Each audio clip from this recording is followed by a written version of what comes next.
à quoi elle concerne. Dans un deuxième temps, c'est le soutien à la mise en œuvre de la démarche. En d'autres mots, le soutien financier des programmes qui peuvent en découler.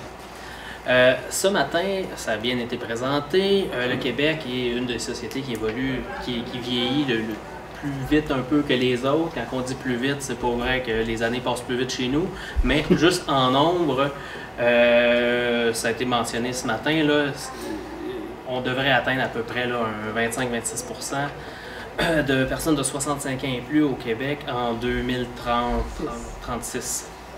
C'est quand même un taux assez intéressant. Puis pour justement pallier à ça, qu'est-ce qui va arriver? Ce ne sera pas l'hécatombe. Je vous rassure tout de suite, ça a été mentionné ce matin. Ce ne sera pas l'hécatombe. La plupart des aînés sont en forme, en santé. Ça a été mentionné ce matin, je vais y revenir un peu plus tard, restent chez eux dans leur domicile. Mais ce vieillissement de population-là va entraîner certains changements de façon de faire ou juste prévoir certains éléments pour qu'ils soient adaptables. Donc, ça va cibler les municipalités. Cette vignette-là vous a été présentée ce matin, mais ce que ça dit, c'est que le vieillissement de la population touche directement les municipalités puis les MRC, puis il va falloir trouver des nouvelles façons de concevoir des politiques, des infrastructures, répondre aux besoins, puis aussi tout ce qui concerne l'habitation, le transport, les services de santé, services de loisirs. Il va falloir y penser davantage, avoir une attention particulière.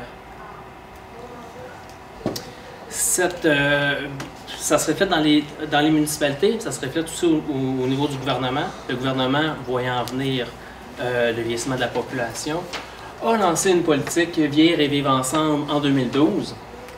Le champ d'action principal de cette politique-là concernait que les aînés puissent demeurer chez eux, dans leur communauté, constitue le premier choix des aînés, puis assurer aux personnes aînées des milieux de vie sains, sécuritaires et accueillants dans leur communauté. C'est la trame de fond de la politique et s'en découle des plans d'action. Un premier plan d'action a été lancé, qui a été valide de 2012 à 2018. Un deuxième devrait revenir incessamment. Une municipalité...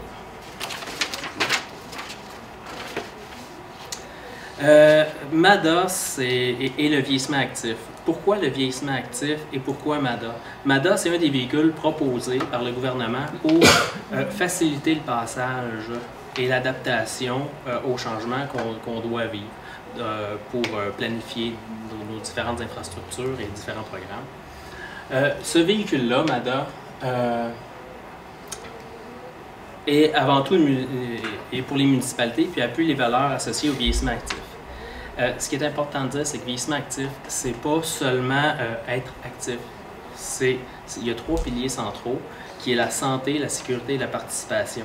L'activité physique en fait partie, mais c'est un tout. Et puis, ça vise très large la démarche municipale des aînés. Ça vise autant les infrastructures que ça vise les activités de loisirs. Donc, je l'ai mentionné, santé, sécurité, participation. Je vais détailler rapidement chacun de ces piliers-là. Par santé, bien, ça ne sera pas un secret pour personne, mais les personnes qui vivent mieux et plus longtemps, lorsqu'elles sont en bonne santé. C'est un secret pour personne. La plupart des aînés, personnes de 65 ans et plus, sont en bonne santé, voire même très bonne santé au Québec. Mais il peut arriver des situations où être même en bonne santé, ça ne veut pas dire être exempt d'incapacité ou exempt de fragilité ou bon, ça n'exclut pas ça.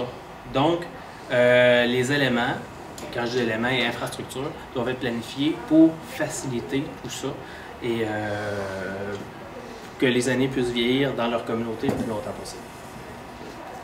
Ils vont avoir les revenus. Là, on parle de la santé et les revenus, ça en fait partie, c'est un ensemble, mais c'est pas le seul. Mais il y en a, oui. En termes de sécurité, souvent on a de la misère à s'imaginer c'est quoi un élément de sécurité. C'est assurer la sécurité sociale, financière et physique. On parle justement de la sécurité financière des personnes aînées. C'est veiller à leur protection physique, à leur dignité, au respect de leurs droits. Là, si je fais juste illustrer quelques éléments en matière de sécurité, on peut penser au sentiment de sécurité comment qu'on œuvre sur un sentiment de sécurité? C'est éclairer les rues sombres ou les secteurs sombres. C'est installer des bancs de parc pour que la personne, quand elle se déplace, elle sait qu'elle peut se reposer en quelque part si c'est nécessaire. On entend beaucoup là, dans les grandes villes, aussi les villes de plus petite superficie, les îlots de chaleur. Les îlots de chaleur, sentiment de sécurité, créer un parc, ce parc-là procure de l'air un peu plus frais, donc ça couvre différents champs. On parle d'aménager des infrastructures et des bâtiments durables pour les aînés. Puis aussi tout l'aspect de la sécurité civile. S'il se passe un feu, s'il se passe quelque chose, s'il y a une inondation, est-ce qu'on a prévu comme municipalité des éléments pour la sécurité civile? Est-ce qu'on sait dans quel secteur intervenir? Fait que ces éléments-là font partie du vieillissement actif, toute la planification derrière ça, puis ils peuvent être inclus aussi dans une démarche municipalité des aînés. Il y a la participation aussi. Par participation, on entend participation sociale, culturelle, spirituelle, économique. On peut en rajouter aussi civique, le droit à aller voter. Participer, c'est se voir inclus dans son milieu. Dans le fond, c'est offrir la possibilité aux personnes qu'il n'y ait pas de brisure dans « avant je faisais ça, maintenant je ne le fais plus ». C'est offrir la possibilité à la personne qu'elle puisse toujours participer et faire les choses qu'elle a toujours faites.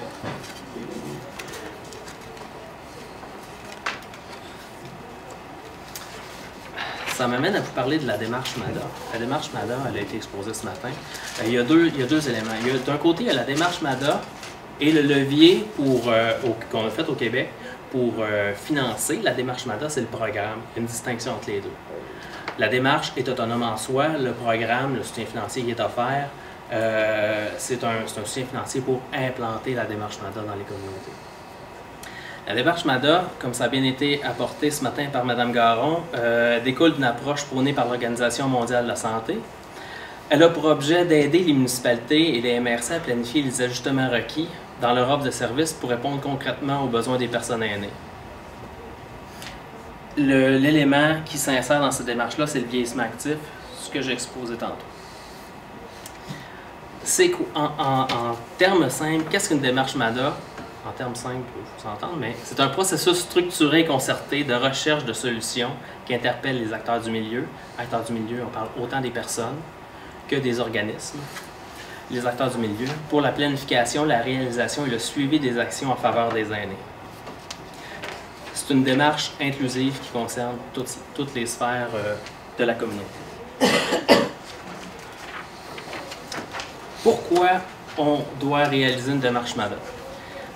Ça démontre une volonté politique quant à l'amélioration de la qualité de vie des aînés. Puis c'est agir en cohérence avec les besoins du milieu, optimiser les ressources, partager l'information, que l'information circule plus facilement, circule mieux, mais aussi pour planifier. C'est vraiment à l'étape où ce qu'on en est,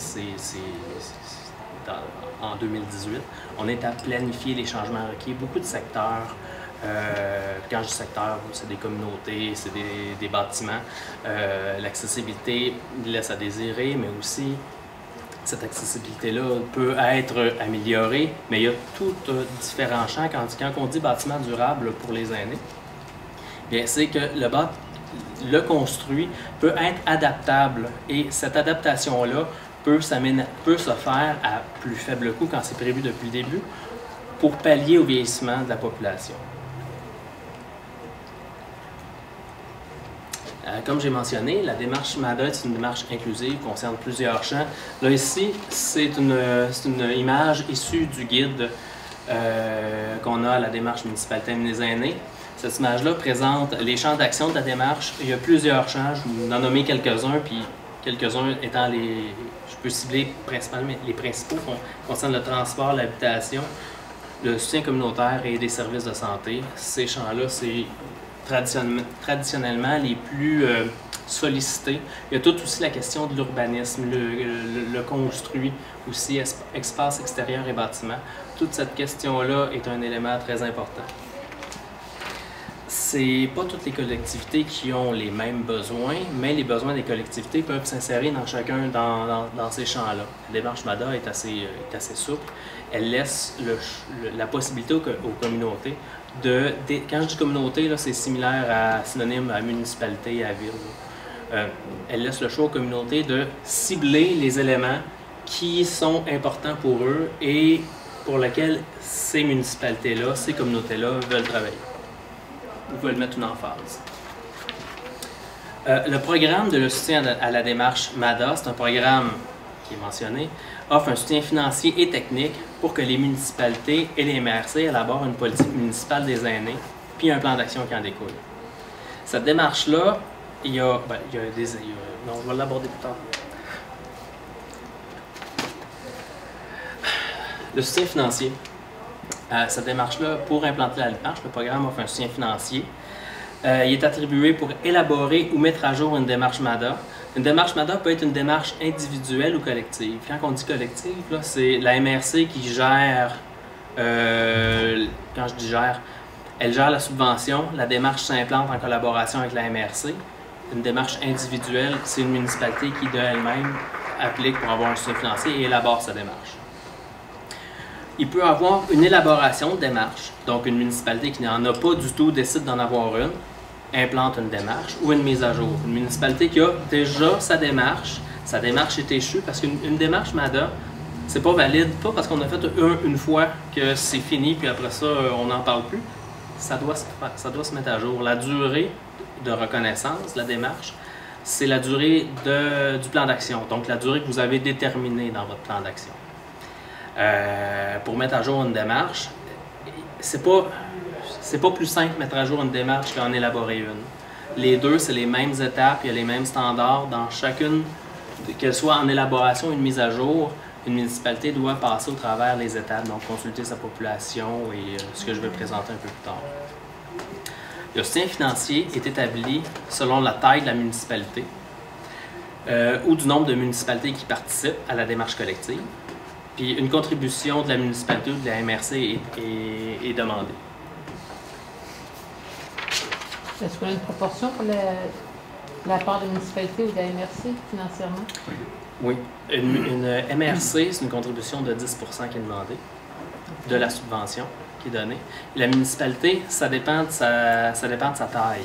Les municipalités de moins de 3000 habitants, oui. La contribution qui est demandée, la subvention est de 10 500 $ et la contribution municipale est de 4 500 $. Qui correspond à 25, 30? 30 30%.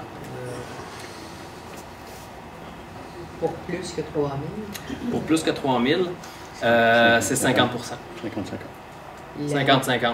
On donne une subvention pour une élaboration, c'est une subvention de 6 000, une subvention de 12 000, puis une contribution de la municipalité de 12 000. OK, ça c'est pour l'implantation de MADA. Oui. Ah, OK. La mise à jour, c'est... Moi, c'est le suivi Ouais. qui m'intéresse. Le soutien financier, à quoi ça peut servir?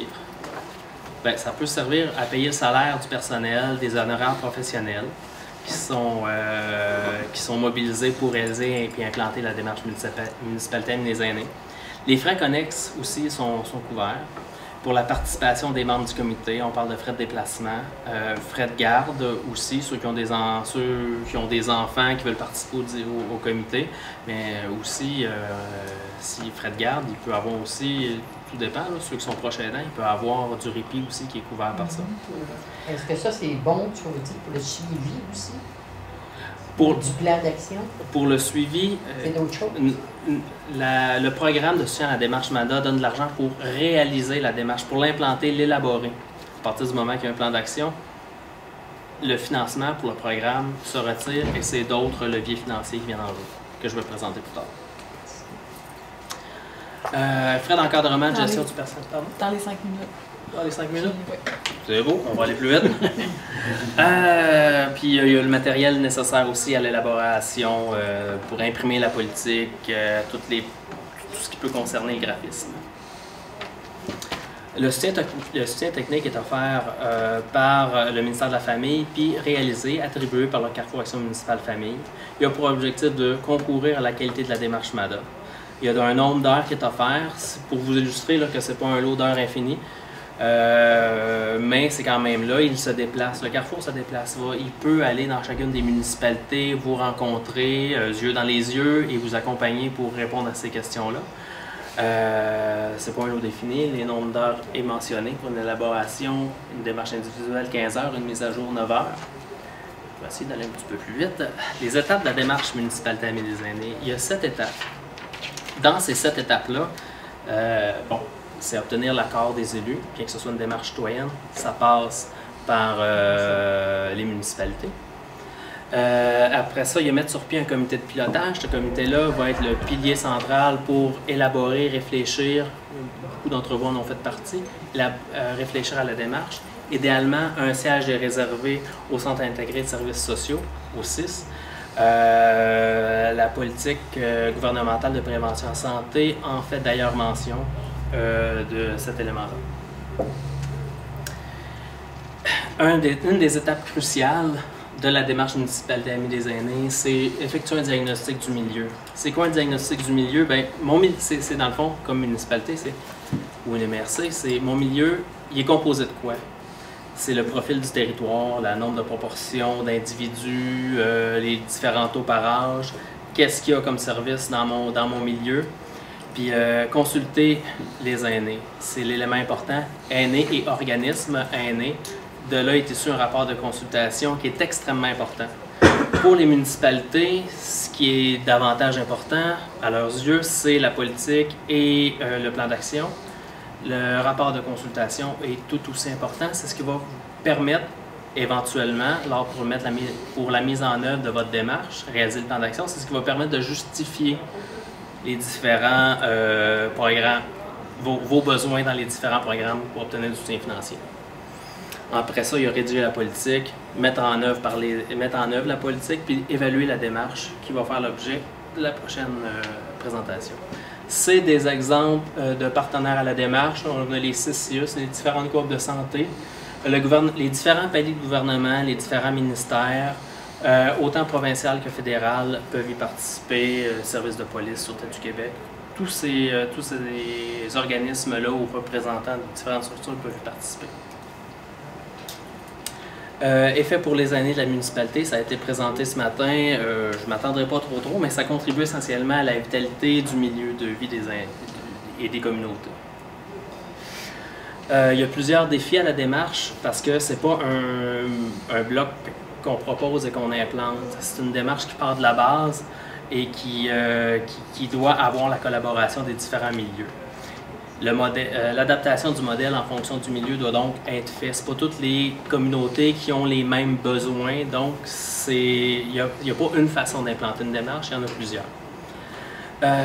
L'importance du processus de consultation, je ne le dirai jamais assez, cet élément-là, mieux qu'il est fait, plus ça va être facile après ça, présenter des demandes de subvention. Puis assurer un arrimage avec les autres politiques. Comme soutien à la mise en œuvre, il y a différents programmes. Il y en a qui sont directement liés à la démarche MADA. Donc, si vous n'avez pas de démarche MADA, vous ne pouvez pas déposer de demande ou vous ne serez pas considéré. Et d'autres qui gravitent alentour, qui sont favorisés, dont le programme d'infrastructure Québec Amis des aînés, le PIQM MADA. Ce programme-là est essentiellement réservé aux municipalités Amis des aînés. Il y a le programme Québec Amis des aînés qui favorise le programme Québec Amis des aînés s'adresse aux organismes. Ce programme-là favorise les demandes de subventions qui viennent des municipalités, qui viennent des organismes issus de municipalités ou qui œuvrent auprès de municipalités qui sont municipalités Amis des aînés. Il y a d'autres soutiens financiers à venir. La politique gouvernementale de prévention en santé qui a été lancée en février dernier, le plan d'action qui a été lancé en février dernier, il y a une mesure 2.4 qui vise à soutenir les initiatives associées à la santé et au bien-être des aînés dans le cadre de la démarche municipalité des aînés. Le secrétariat aux aînés va développer un nouveau volet du programme Québec Amis des aînés qui va être réservé aux municipalités des aînés qui va financer des initiatives qui vont concourir à l'amélioration des saines habitudes de vie des aînés dans les différentes collectivités. Il y a des programmes complémentaires qui sont là aussi, qui ne sont pas nécessairement liés aux municipalités amies des aînés, mais qui sont là pour répondre, qui sont là pour vous aider à mettre en œuvre les différents plans d'action. On parle de la stratégie gouvernementale pour assurer l'occupation et la vitalité des territoires. Il y a le Fonds d'appui au rayonnement des régions, le phare, et le Fonds de développement des territoires, FDT. Le rapport de consultation que j'ai mentionné tantôt et que je réinsiste encore, il va vous donner des mots et des justificatifs pour aller chercher les différentes demandes de subvention, va vous aider à les compléter. Sans recette magique, le gouvernement ne veut pas mettre d'argent pour les programmes, ne veut pas financer des initiatives qui pourraient être vaines ou pas cibler la bonne population, la bonne tranche. Donc, le rapport de consultation peut mettre des mots et justifier ces différents éléments-là. On est presque. Je vais aller très vite. Le PICUM MADA est actuellement ouvert. Il est ouvert jusqu'au 16 mai. C'est mardi prochain. Mais même si je dis qu'il est ouvert jusqu'au 16 mai, ce qui est mardi prochain, ça s'adresse aux municipalités. Il est ouvert depuis le 22 février. Donc, la fenêtre est assez intéressante. Des exemples de projets. Ça finance des petits travaux d'infrastructure, je ne l'ai pas mentionné, mais par petits travaux d'infrastructure, on entend des projets à moins de 500 000 $ pour les municipalités et l'aide financière maximale est de 100 000 $. Quelques exemples de projets dans votre région, oui, c'est la même que tantôt. Oui. Il y a, dans les 3 dernières années, non, c'est pas celui-là, c'est l'autre. Il y a le programme Québec Amis des aînés. Le programme CADA permet de soutenir financièrement des initiatives locales, régionales et nationales. Vise à adopter des milieux de vie aux réalités des personnes aînées pour leur permettre de rester chez elles, dans leur communauté, en favorisant la participation des environnements sains, sécuritaires et accueillants.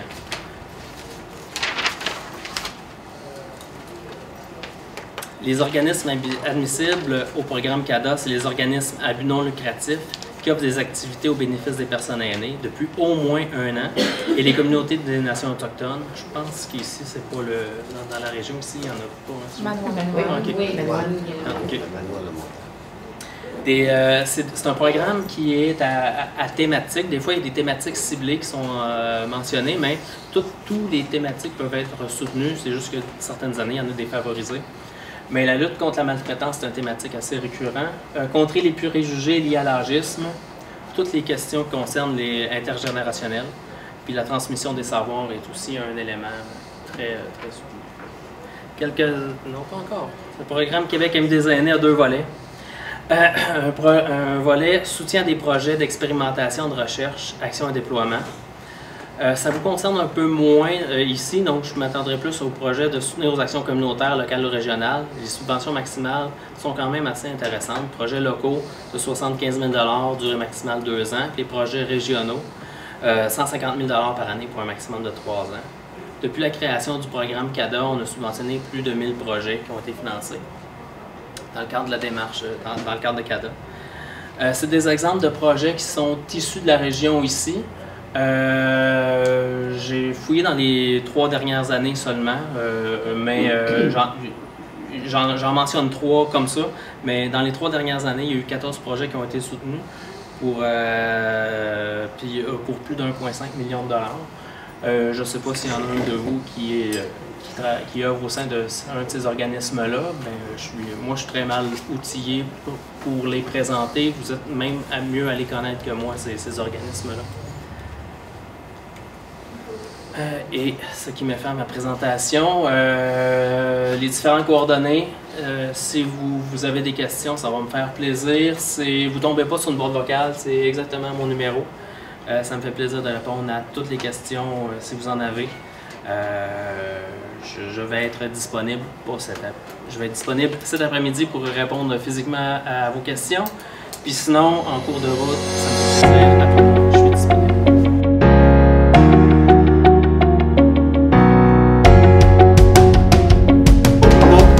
Des fois c'est compliqué, mais des fois quand le carrefour arrive, on est là pour essayer d'aider les élus municipaux qui se lancent dans une démarche. Donc, c'est un peu mon rôle.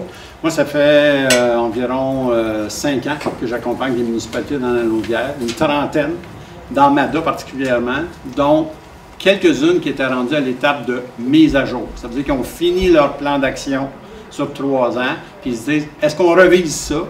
Puis est-ce qu'on évalue ce qu'on a fait, puis tout ça. Donc, c'est un peu là-dedans que ça se situe.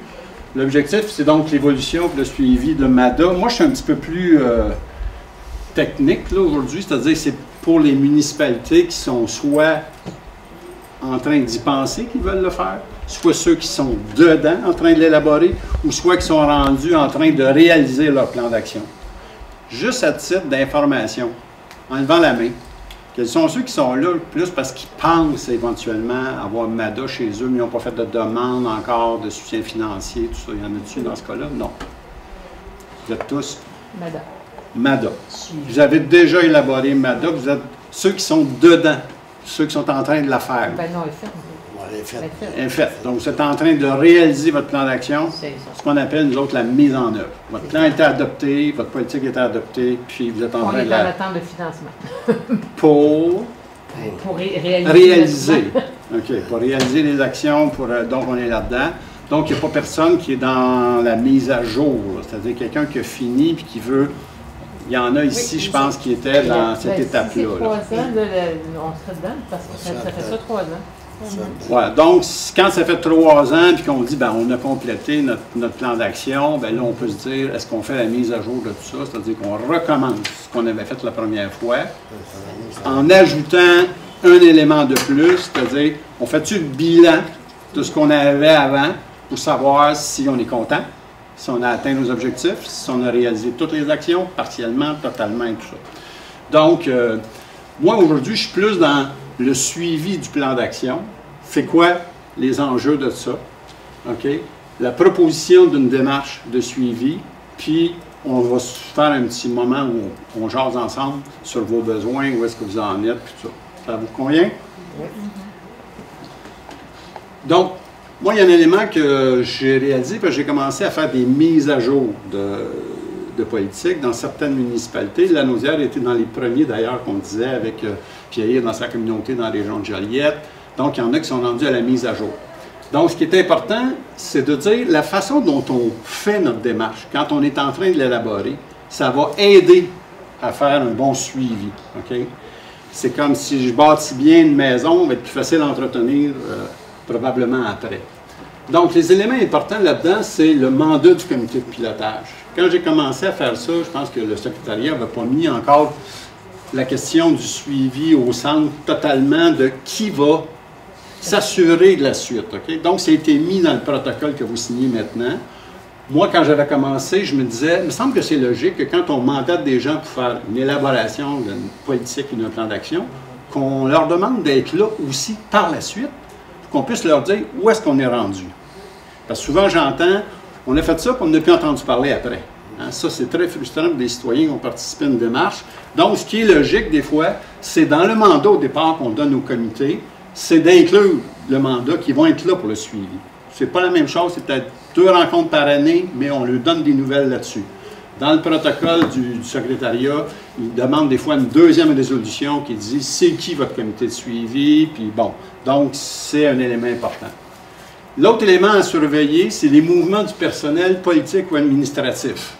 Je me suis rendu compte, quand on a travaillé des fois 18 mois pour faire une politique, OK, on arrive là au bout de 3 ans, qu'est-ce qui est arrivé? On a perdu un peu le fil, il y a quelqu'un qui est parti, la conseillère municipale a changé. Des fois, il y a des situations où c'est important de faire attention à ça. Puis c'est le comité de suivi qui, des fois, va sonner la cloche en disant « Il est rendu le dossier, on a fait quoi avec ça? » Donc, c'est assez important de faire attention à ces moments-là. Quand une personne part, le dossier ne part pas avec elle. Là. Hein? Les élus savent ça, des fois, les tiroirs se vident. Mais il faut faire attention à ça pour ne pas perdre. Écoute, on a mis quasiment 2 ans, des fois, à travailler sur ce projet-là. Il ne faut pas que ça disparaisse comme ça. Ensuite, l'élaboration du plan d'action, l'important, c'est qu'il soit bien fait, qu'il soit précis, puis qu'on prenne le temps de valider ce qu'on met dedans. Parce qu'après ça, il va falloir voir si c'est réaliste qu'on a mis dedans, comment on va arriver à le réaliser. Donc, c'est un élément important. Puis souvent, dans la façon dont on construit le plan d'action, au bout de chaque action, on parle des résultats attendus. Ça, c'est une autre chose que le secrétariat a ajouté à un moment donné. Ça nous aide à préciser c'est quoi qu'on veut voir exactement au bout de l'action. C'est des choses mesurables, observables. C'est-tu un plan de distribution de bancs de parc un peu partout dans la municipalité, puis les aînés peuvent s'asseoir. Qu'est-ce qu'on veut exactement, le plus précis qu'on va pouvoir voir, observer et remarquer pour se dire c'était fait. C'était fait à moitié, au complet. Donc, c'est important. Cette colonne-là, dans la grille de plan d'action, je ne l'ai pas mis, là, mais il y a une grille. Puis la dernière colonne, c'est les résultats attendus. C'est au bout de l'action, qu'est-ce qui va sortir de là? C'est un dépliant information, c'est un guide. Donc, c'est ça qu'on essaie de préciser. Ensuite, toute la question des ressources qui vont être nécessaires pour réaliser l'action. Ça aussi, c'est important que ça soit bien précisé au départ. Qui porte l'action? Chaque action a un porteur, parce qu'on veut qu'il fasse un rapport sur cette action-là. Hein? Et financièrement, c'est-tu un petit budget, gros budget, moyen budget? Donc, c'est important de le savoir aussi au départ. Puis, toutes les ressources matérielles qui sont là-dessus. Le suivi, c'est sûr que c'est une étape essentielle. Il faut faire donc une circulation de l'information régulière sur l'état d'avancement des mesures. Là, on a parlé tantôt du comité de suivi qui, s'il se réunit au moins 2 fois par année, au moins eux autres vont avoir un portrait de là où on est rendu. Mais on parlait ce matin aussi de faire circuler l'information à tous les partenaires qu'on a impliqués, donc que le monde sache qu'on travaille là-dessus. Hein, on le sait souvent, on se dit on n'entend pas parler. C'est souvent un gros enjeu, la communication, l'information. Donc, il faut que ça circule, qu'on sache où on est rendu dans ce dossier-là. Une appréciation des initiatives en cours, ça veut dire quoi? Bien, ça donne quoi exactement? Est-ce que ça va bien?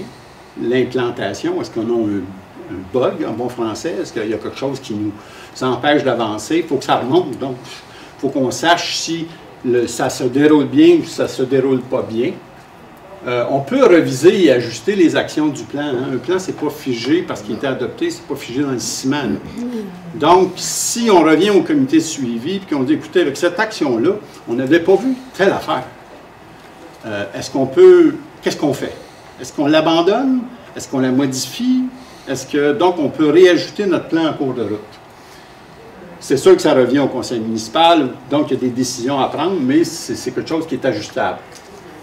L'estimation de la portée des actions, ça donne du quoi pour les aînés, cette action-là? Hein? Est-ce que ça a vraiment un impact important, intéressant? Donc, on essaie d'aller chercher le maximum de cette action-là aussi. Un soutien aux acteurs qui se sont impliqués dans l'action en question. Une rétroaction, donc on se donne du feedback sur ce qui se passe. Donc, et puis ce que j'ai mis, c'est des rapports écrits, c'est important parce que les paroles s'envolent. Hein? Fait que dans le fond, on va voir tantôt plus loin, là, dans le suivi des actions, ça prend des écrits, là. Pas juste j'en ai parlé, là, parce que dans 2 ans, lui, il va peut-être être parti. Puis donc, on va avoir quand même un suivi là-dessus. Qui est responsable du suivi? OK? Les membres du comité de suivi deviennent très importants. Hein, ils ont été impliqués au départ, puis sont impliqués dans le suivi pour savoir si on avance. Les partenaires du milieu qui ont participé à la démarche. Le personnel de la municipalité aussi. Souvent, dans un plan d'action, il y a beaucoup d'actions, que ça va être soit le directeur des travaux publics, le directeur des loisirs. Il va y avoir des personnes précises qui vont avoir à porter cette action-là. Donc, eux autres sont responsables de nous faire le suivi de ces actions-là. Et c'est sûr que le responsable politique, lui, il a un rôle important au niveau de centraliser l'information avec la direction générale pour que, à un moment donné, ça reste dans nos dossiers et qu'on sache où on est rendu, effectivement, dans la démarche. Donc, ce que je disais, c'est que les responsables du suivi des actions sont identifiés dans le plan d'action. J'aurais peut-être dû le mettre, là, mais pour ceux qui l'ont fait, la démarche, il y a des colonnes. On a une action, un responsable, et ça tombe dans la première année, deuxième année, troisième année. C'est assez précis. Là. Donc, puis, moi, je me suis battu avec certaines municipalités qui voulaient mettre le directeur général responsable de toutes les actions. Puis dire, lui, il va faire le dispatch après. Bien, quand on vient pour faire valider les actions à l'intérieur du personnel, c'est peut-être mieux que moi, si je suis responsable des loisirs, je vois toutes les tâches qui sont à moi là-dedans, parce que je vais avoir à réagir et peut-être à valider, puis dire, je vais les prendre où, là? Je vais prendre où le temps, je vais prendre où l'argent, je vais prendre... Fait que c'est mieux de déjà essayer d'identifier qui va être responsable de chacune des actions pour qu'on puisse voir vraiment si on peut faire valider ça par les différents partenaires. Bon, qu'est-ce qui est complexe dans le suivi? C'est peut-être, dans le plan d'action, l'ampleur du plan d'action. Souvent, dans les premiers plans d'action, on retrouve beaucoup d'actions. Hein, des fois, on est rendu à 78, 80. Réfléchir, c'est une chose plus facile que des fois de le faire, puis d'avoir les ressources pour le faire. Donc, ça devient plus complexe, plus il y a d'actions qui sont mises là. Et si la faisabilité des actions aussi a été plus ou moins bien évaluée. Juste une chose, moi, que je me suis rendu compte à travers les 5 ans, c'est qu'on met beaucoup de temps quand on élabore à faire le portrait du milieu, à discuter des problèmes qu'on a, de ci, de ça. Et souvent, on a un peu moins de temps à la fin pour se concentrer sur le plan d'action et se dire, c'est-tu faisable? C'est-tu validé, ce qu'on appelle validé? Est-ce que ça va fonctionner, notre affaire? Donc, si on met moins de temps sur ça à la fin, c'est plus délicat parce qu'on n'a pas précisé suffisamment de choses pour dire, c'est-tu faisable, c'est-tu réaliste? Donc, il y a le nombre de champs d'intervention. On va intervenir en sécurité, en transport, en habitation. En tout cas, il y a 8 champs dans lesquels on peut agir. Souvent, il y a des actions dans tous ces champs-là. Donc, ça fait quand même beaucoup de monde à suivre dans beaucoup de champs. Puis, il y a des liens entre les champs à faire aussi. La taille de la municipalité, c'est sûr, moi, j'ai travaillé surtout avec de plus petites municipalités. C'est moins un enjeu. On se connaît plus, les gens se parlent un peu plus. Mais il faut quand même que le directeur général sensibilise tous ses partenaires dans chacun des secteurs à ce qu'on est en train de faire, que tout le monde sente venir le train, ce que nous autres on appelle la démarche 1, 2 et 3, c'est-à-dire impliquer les gens dès le départ quand on réfléchit là, aux actions, aux problèmes qu'on a, ou aux solutions qu'on peut apporter. Donc, c'est des éléments importants là-dessus. L'importance des partenariats, on en a parlé beaucoup ce matin. Je pense que ce qu'il faut mettre de l'avant, c'est qu'on travaille ensemble pour la qualité de vie des aînés, puis le vieillissement actif. C'est-à-dire que des fois, chacun a ses petits intérêts particuliers, autant dans une organisation que dans une communauté. Là, on met en priorité le résultat qu'on va améliorer la qualité de vie des aînés. Donc, il faut vraiment que les gens se focusent là-dessus, puis oublient les petites chasses gardées, puis les petits territoires, comme on disait à matin, les clôtures qu'on peut mettre des fois un peu partout. Donc, les partenaires. À l'interne, c'est dans la municipalité, à l'externe, c'est tous ceux avec qui on travaille. Tenir compte de l'historique, qu'est-ce qu'on a eu comme expérience avant. Des fois, c'est important, avant de se lancer dans une action, de savoir si on a déjà essayé de faire quelque chose là-dedans, puis qu'on a eu un obstacle à telle place ou autre. On essaie aussi de gagner en efficacité et en énergie en s'animant mieux, rester flexible. Différents niveaux de partenariat possibles, ça peut être avec beaucoup de différents organismes dont on a parlé. L'ouverture, on en a parlé aussi ce matin.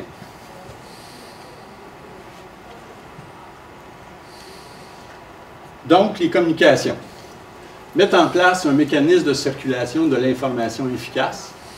Il y en a un assez précis, là, je ne vous l'ai pas donné, là, mais on fait une fiche de suivi de chacune des actions. Okay? Moi, je suis responsable de faire l'évaluation de la qualité des équipements, des parcs. C'est ma responsabilité. C'est dans le champ des aménagements. Bien, j'ai une fiche, aménagement, l'action numéro 12, c'est ça. J'ai commencé à telle date, je suis rendu là. On fait un suivi pour chacune des actions, puis ça fait qu'après ça, on peut mettre ça sur la table au comité de suivi, dire voici partout où est-ce qu'on est rendu. Donc, c'est de créer des occasions d'échange aussi, autant à l'intérieur de la municipalité qu'à l'extérieur. Essayer de mettre l'accent sur les bons coups qu'on fait, c'est important. Puis faire preuve d'ouverture et de transparence, ça revient souvent. Donc, pour faire la démarche de suivi, là, on parle de 4 étapes. Validation, bilan d'étape, des recommandations qu'on peut envoyer au conseil municipal, les décisions qui se prennent par rapport au plan d'action qui est en cours, les types d'acteurs qui sont impliqués. Donc, on a le DG, qui est souvent au centre de la démarche, le conseil municipal, le personnel, le comité, le responsable des questions famille et aînés, puis les autres partenaires. Les deux conditions de succès, c'est que ça soit bien coordonné, qu'on fasse circuler l'information aussi. Donc, on reprend un peu chacune des étapes. L'appui de la direction générale, le comité des aînés qui valide l'état d'avancement des mesures auprès du personnel municipal rattaché à chacun des champs. Donc, quand on parle des champs, c'est transport, sécurité, habitation, loisirs, communication, bon, tout ça. Ensuite, la mise en œuvre et l'évolution du plan d'action, puis le lien entre les partenaires. Je prends un petit gorgée d'eau, si vous permettez.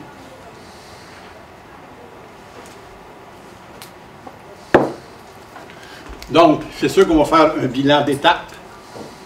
Il y en a peut-être qui sont rendus à cette étape-là, dans la mise en œuvre, mais il faut regarder, il y a des gens qui me disaient, bien, est-ce que je m'en vais vers une mise à jour? Bien, il faut voir d'abord si on a fini, si on a fait vraiment un premier bilan où on est rendu dans notre plan d'action actuel, ça c'est important. Donc, on a un peu au comité des aînés ce qu'on va déposer. C'est quoi la mesure? C'est quoi l'état de réalisation par rapport à l'échéancier? Est-ce qu'on est dans l'échéancier qu'on s'était donné? Est-ce qu'on a des retombées qu'on peut déjà évaluer? Puis, est-ce qu'il y a une satisfaction par rapport à ça? Dans le guide d'accompagnement MADA, il y a quelque chose en lien avec cette démarche-là qui est un petit peu plus précise. Le guide MADA, il est disponible sur le site du secrétariat des aînés. Il est disponible de façon électronique. Je ne sais pas s'il y en a qui le connaissent probablement. Donc, il y a des recommandations. À la lumière de là où on est rendu, on peut voir qu'est-ce qu'on fait avec les différentes mesures. Puis on recommande ça à l'intention du conseil municipal. C'est toujours l'instance décisionnelle. Le comité de pilotage, lui, il fait un travail d'étude de la question, puis de suivi, mais c'est finalement le conseil municipal qui reste l'instance décisionnelle.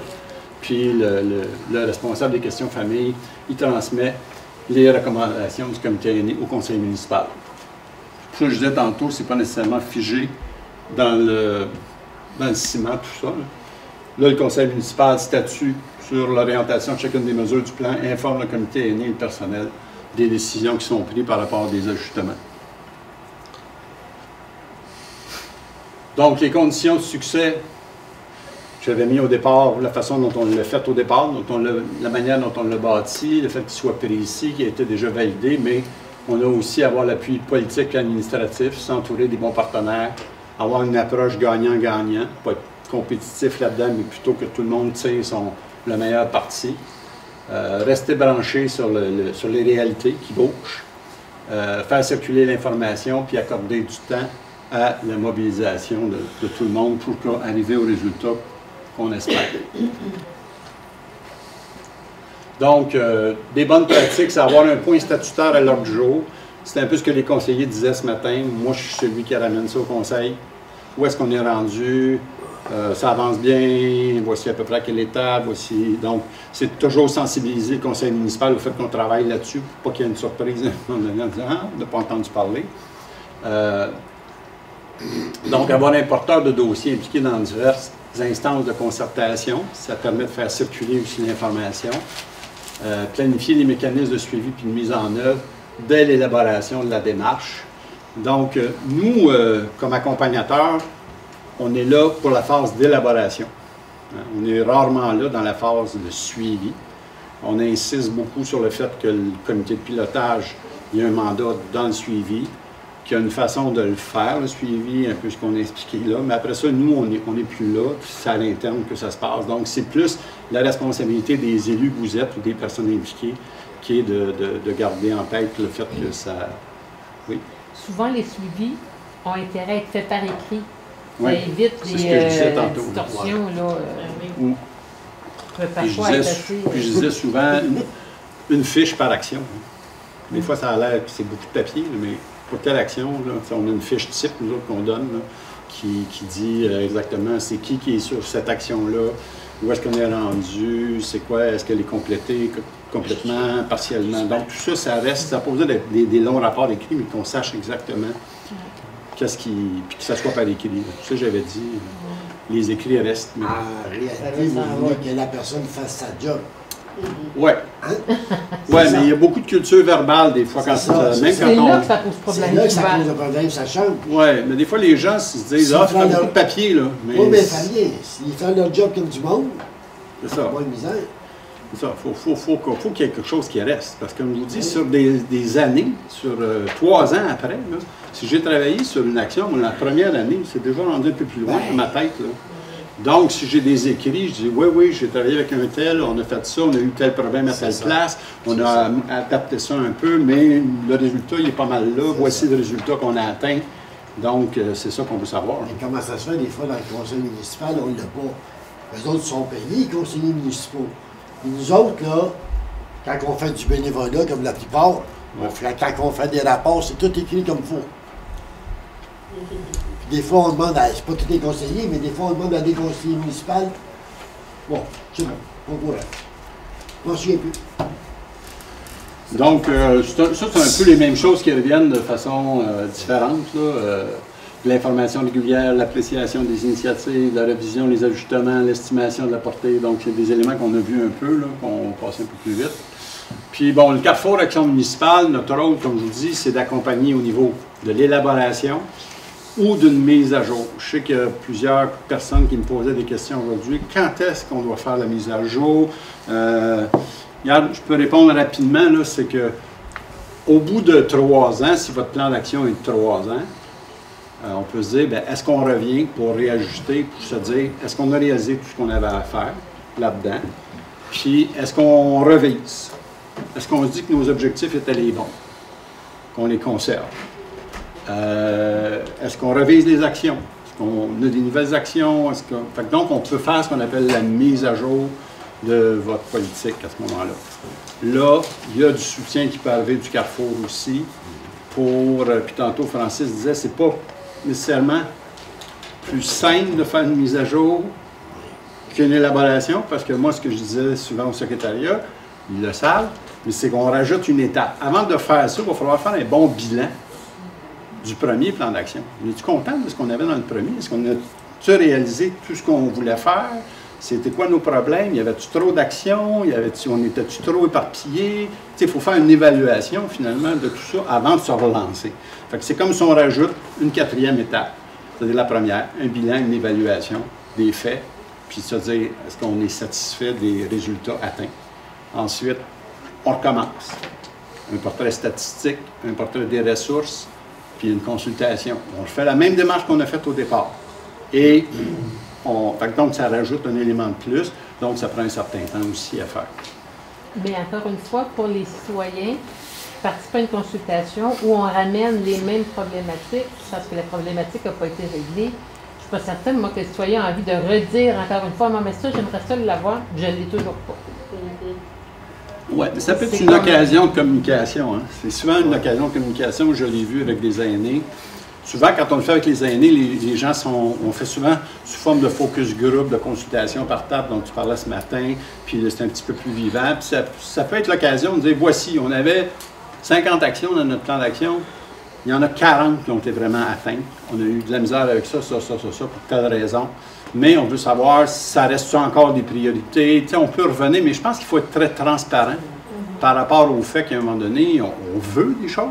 Mais quand on est rendu dans l'action, des fois, on rencontre certains obstacles, certaines réalités, quelque chose qu'on n'avait pas vu.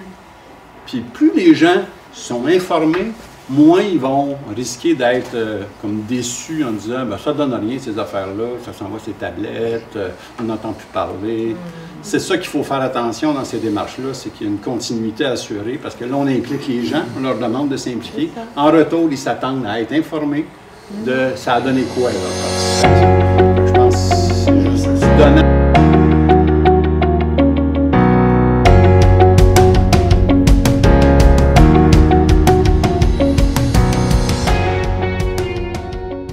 La Naudière, En fait, j'ai fait Matawini, Ottawa, j'ai travaillé sur les deux. J'ai même touché l'Abitibi dernièrement, mais là, ça c'est exceptionnel. Normalement, je suis plus dans la Naudière. Je répondrai peut-être à votre question sur le délai. Il y a une chose que je veux dire, bon, il y a un facteur. Moi, je trouve important les ressources financières que vous allez chercher pour faire ces démarches-là, qui sont offertes par le secrétariat. Donc, il faut être aux aguets des appels de projets. Okay. Pour votre mise à jour, là, il y a des ressources financières aussi qui sont allouées. Puis moi, je vais vous le dire honnêtement, n'hésitez pas à aller chercher les budgets que vous avez droit pour aller chercher une ressource humaine qui va vous accompagner là-dedans, pour ne pas surcharger votre personnel. J'ai vu trop de petites municipalités où, à un moment donné, on veut se lancer, on veut faire ça avec notre monde, puis finalement, ils débordent. Là. Puis ils se rendent compte que ça prend pas mal de temps. Donc, puis pour le délai, c'est sûr, il y a des municipalités qui vont faire leur mise à jour 2 ans après que leur plan d'action est terminé. Puis ils disent, hey, pourquoi on ne fait pas la mise à jour? Tu sais, je pense qu'il y a un timing peut-être administratif, politique que vous pouvez regarder. Mais ce qui est important, c'est être en mesure de faire le bilan. Mais le bilan, il fait partie de la mise à jour. Quand vous recevez votre confirmation d'aide financière, dans le fond, on commence là à dire, bien, on va sortir le bilan. Mais c'est sûr que ça va plus vite si déjà le bilan a commencé à être fait, puis tout le monde avait fait son travail tout au long des 3 ans pour faire le suivi des rapports et tout ça. Et là, à ce moment-là, on commence à... La première étape, qu'est-ce qu'on a fait là, dans ce qu'on avait dit qu'on ferait? Il y a des ressources financières, vous Oui. Oui, Elle est moindre un peu. Techniquement parlant, là, les municipalités sont admissibles à une aide financière à partir de la dernière année de leur plan d'action. Donc, si pour les municipalités, le plan d'action se termine cette année, au prochain appel de projet, vous allez pouvoir déposer une demande d'aide financière pour réfléchir à la mise à jour de la démarche municipale thème des aînés. Mais on laisse à la discrétion des municipalités. Certaines municipalités, pour différentes raisons, veulent avoir un peu plus de temps pour avoir une période où on peut dire flottement. Là, le plan d'action est échu, puis avant de démarrer une nouvelle démarche, il y en a qui veulent prendre une année pour y réfléchir. C'est tout à fait permis. Par contre, si vous réalisez une démarche de mise à jour, ce qui est important, puis si vous voulez avoir accès à une facilitation d'accès au programme de financement affilié pour la mise en œuvre, il faut être informé. Si vous réalisez dans votre municipalité la mise à jour sans nous informer, vous serez pas vous serez pas financé justement à rebours. Et puis, vous n'aurez pas nécessairement accès aux différents programmes de soutien financier, vous n'aurez pas le soutien technique non plus. Donc, la personne du Carrefour ne se déplacera pas pour vous accompagner. Tout ça passe par le programme de soutien à la démarche municipale thème des aînés. Puis, par exemple, le Carrefour... Une date d'échéance à ça? Pour le programme de soutien financier? Le suivi? Pour demander un suivi après 3 ans? Pour demander une aide financière pour réaliser une démarche de mise à jour? Oui. Ça c'est le programme n'est pas ouvert actuellement. Historiquement parlant, c'est ouvert à tous les étés. Et là, on attend des confirmations pour que ce soit ouvert, pour qu'on puisse l'ouvrir, mais tout indique qu'on devrait pouvoir l'ouvrir quelque part à la fin juin, mi-fin juin. Où est-ce qu'on va trouver l'information? Puis le deadline? Souvent, le Carrefour, en tout cas, dans son infolette, va en parler. Là. Donc, ce serait important que, comme personne impliquée, vous soyez abonné au moins à l'infolette du Carrefour. Parce que c'est sûr, quand ça sort au ministère, on me dit « il y a un appel de projet pour le MADA, vous avez jusqu'à telle date. » Ou un appel pour les PFM, vous avez jusqu'à telle date. Donc, c'est souvent l'infolette. Si vous ne la recevez pas du Carrefour, ça s'appelle le Carrefour Express. Vous pouvez appeler et vous dites « mettez-moi là-dessus, s'il vous plaît. » Au Carrefour Express? C'est le Carrefour Express, c'est une infolette sur laquelle il y a des nouvelles qui arrivent, puis le Carrefour va souvent mettre des nouvelles de ce type-là qui concernent... Les partenariats qu'on a entre nos deux organisations, le Secrétariat zonné et le Carrefour Action municipale, on transfère des informations comme celle-là, puis sinon c'est disponible sur notre site internet, le ministère de la Famille. Puis généralement, les municipalités qui ont déjà fait une démarche, qui sont MADA, ont généralement la correspondance là, de l'un ou de l'autre. Oui, les envois courriels, les annonces. Oui, dans le fond, on cogne à plusieurs portes. Le Carrefour envoie de l'information, on en envoie également, et d'autres organisations aussi peuvent envoyer l'information, des relayeurs. Il y en a beaucoup.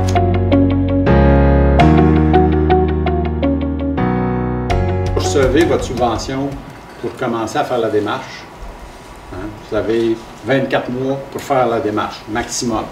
Okay? Pour faire adopter votre politique, puis déposer votre plan d'action. On a la certification. Puis là, dans votre politique, vous avez un plan d'action, vous dites c'est 17, 18, 19, par exemple. Fait que là, en 19, c'est sûr que là, on arrive à la fin du 3 ans. Puis donc, mettons que pour 20, on pourrait dire, on pense mise à jour. Puis là, c'est là qu'à ce moment-là, on peut avoir une subvention une aide pour faire réaliser mise la à jour.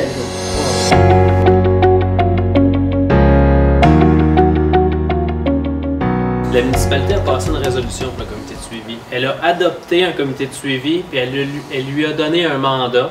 Puis le nom des personnes est dans la résolution. Fait que, il y a des noms de personnes avec leurs fonctions pour lesquelles il y a au moins 2 représentants du milieu des aînés.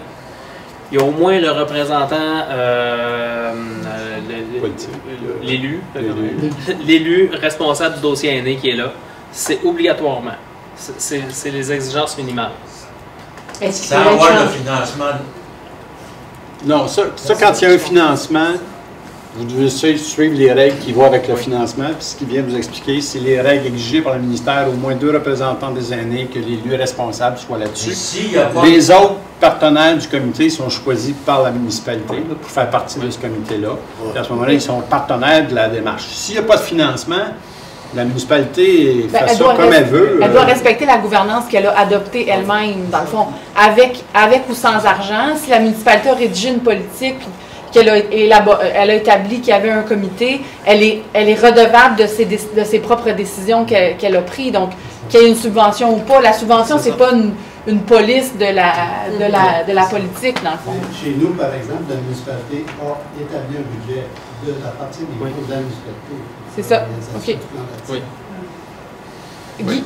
Juste pour faire suite à Normand, conseiller municipal Guy Laverdière, nous, ça fait 3 ans qu'on est avec Mado, mais il y a une volonté politique qui se fait là-dedans. On est des élus, mais si les élus ne sont pas attentifs aux besoins des aînés, qui ne sont pas proactifs, ça ne bougera pas. Fait que là, ce qui s'est produit, c'est que là, à un moment donné, il y avait des aînés, puis on dit, on devrait se réunir ensemble pour faire être proactifs. Alors, on a mis une politique de famille et aînés. Mais on pouvait, pour adhérer à MADA, il fallait avoir une politique des aînés et de la famille pour adhérer à MADA. Ce qu'on a fait un travail, on a envoyé un communiqué, un blitz, et on a tout rassemblé, tous les organismes, a priori les organismes. Puis tous ceux qui étaient intéressés, les citoyens aînés de tout âge, de venir assister à cette rencontre-là. On a parlé, on a revenu, on a fait du mailing, puis du bouche appelé, puis on a eu une masse de monde incroyable chez nous. Puis suite à ça, ça a fait son petit bout de chemin, puis il y a eu des actions qui s'est décidé, des tables qui s'est faites à gauche et à droite. Puis là, on a pu sortir ça avec votre soutien, parce qu'on a eu des gens qui connaissaient ça. Ça, chapeau, parce que ça prenait des gens comme vous pour nous guider dans cette démarche-là. On a atteint nos objectifs, puis là, ça fait 2-3 ans qu'on est rendu là. Pour nous, on est rendu à l'étape du suivi. Mais ça a l'air compliqué là, au début, là, quand tu ne connais pas trop ça, mais il faut qu'il y ait une volonté politique de vos élus aussi, et du milieu. Il faut travailler ensemble. Parce qu'il y a des bénévoles qui sont là. Moi, a priori, je suis bénévole. J'ai été bénévole, après je suis citoyen, puis après je suis un élu. Donc, c'est tout ça ensemble. C'est ça qui fait la force d'un milieu, dans le fond. Puis quand on prend le temps d'écouter, qu'on a des ressources comme vous autres, regardez, on est rendu, là, ça peuple, puis ça grandit au Québec.